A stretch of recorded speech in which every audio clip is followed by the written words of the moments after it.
చంద్రబాబు నాయుడు బాయిలు దూకమన్నారు. 3 ఏళ్ల తర్వాత అధికారంలోకి వస్తా అన్నారు.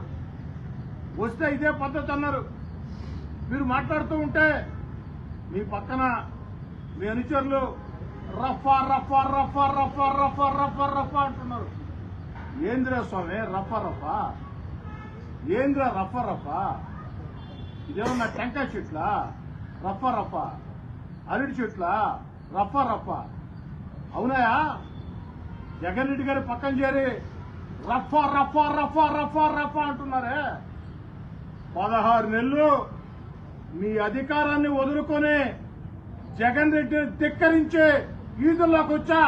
ఆ 16 నెలలు నా మీదకి ఎందుకు రాలేదురా? రఫా రఫా రఫా రఫా రఫా. ఏ రఫా రఫా మీకే వచ్చా? రఫా రఫా మీ పేటెంటా? ఏంది రఫా రఫా? టెంకాయలా రఫా రఫా రఫా? అరటి చెట్ల రఫా రఫా రఫా? లేదు రాయలసీమలో చీనీ చెట్ల రఫా రఫా రఫా? ఏంది రఫా రఫా? 16 నెలలు జగన్ రెడ్డి గారు జగన్